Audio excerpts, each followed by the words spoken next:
2016. It's the year that has seen Donald Trump as president, many celebrities passing, and the dawning of many CFL podcasts that cover all 9 CFL teams. Oops. Sorry, Toronto. With the 2017 season upon us, I thought it would be a great time to reminisce.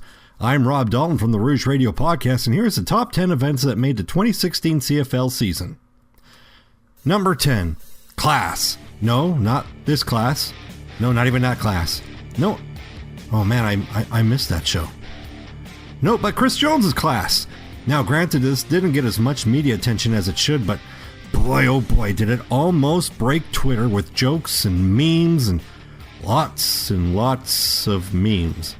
On August 4th, the Stamps and Riders were in a tight game until the final 5 minutes when the Stamps pulled away. After the game, it was reported that Chris Jones told Dave Dickinson to win with class, which is like asking Santa Claus to deliver presents. It's just going to happen. Number 9. 7. No, not the 1995 movie starring Morgan Freeman and Brad Pitt. What a sexy beast that Mr. Pitt is. Wait, what? The Winnipeg Blue Bombers started the 2016 season 1-4, then did the unthinkable by racking 7 straight wins. Now, granted, they were against the slumping Eskimos, the Riders twice, the Tiger Cats, the Argos twice, and the Alouettes, but there were only 4 teams that had above 500 records, so putting 7 wins in a row is still a magnificent achievement. The last time that happened for Winnipeg was 2001. Don't remind me of that year. Number 8. Fine. No, that isn't the response that you would get from your girlfriend when you ask her, is everything okay? No, Chris Jones makes a second appearance on this list for multiple reasons. First, there was the time when he was proven to have the entire capacity crowd of WrestleMania 3 locked up for the purpose of football, and notwithstanding that, he was also fined for roster violations for not playing the proper amount of nationals. Well, it's not his fault, though. He simply hates Canadians. Number 7, Micgate. Now, the CFL had this idea that hearing players chirp and coaches calling plays was a great idea to bring in new fans. While it was an interesting concept, a lot of what you heard sound foreign to the hardcore fan, and I can't imagine what the new fan would have thought. However, a team said, okay, we'll do it. But not Jason Moss. Now, he took the CFL rulebook and took a gigantic leak. Or rather, he just told the league he'd do it and didn't do it at the last minute. He then agreed to adorn the mic during Week 20 against the Argonauts, but cautiously delegated play calling elsewhere.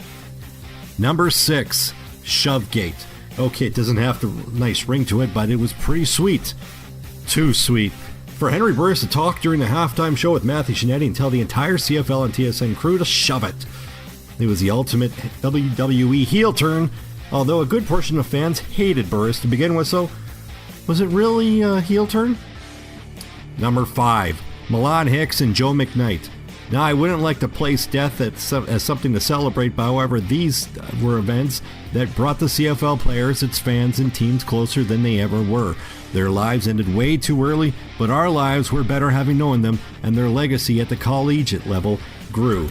Number 4, Flags. The 2016 season saw advancement of certain rules that were in place a year or two before, one of which was the illegal contact rule. And when there wasn't a flag, there were challenges. Don't get me started on that. Coaches were fishing for something that happened on every play, so therefore a lot of non-calls got overturned. What made things worse is the review took longer than a Triple H promo. The league took action and changed how to challenge in the middle of the week after one game had already been played. What? Number 3, they gone. Now, when a new regime takes over a new team, it's not unheard of for a complete overhaul and ask some of the long-standing vets for a pay cut. However, if these players are long-standing players that are loved by the organization and its fans for the better part of a decade, it does come as a surprise. Jones' first act was to axe John Chick and Weston Dressler.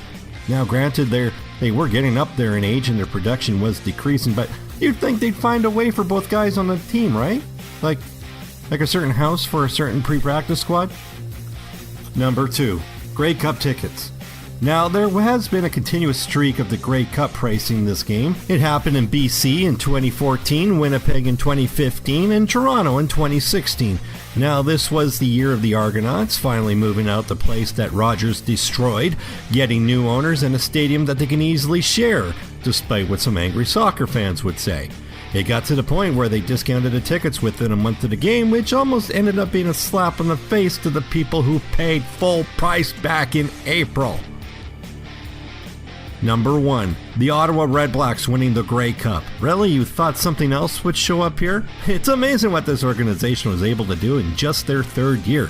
To clarify how amazing this is, the Toronto Argonauts haven't won since 2012, the Lions since 2011, the Owls in 2010, the Tiger Cats in 99, hell, they even hosted a game in 97, and hell, the Bombers haven't won it since 1990. Don't believe me? Ask Rider fans. They'll remind you. It wasn't pretty. In fact, the Red Blacks were 8-9-1 in the regular season, but they managed to slay the beast that were the Calgary Stampeders in BMO Field. It was a swan song for Henry Burris, and it was one of the rare occasions a star athlete can go out on top. Well, that's our list. If you agree or if you thought we missed, please leave a comment below. You can follow me at Rouge Dalton as well as the podcast at Rouge Radio. And again,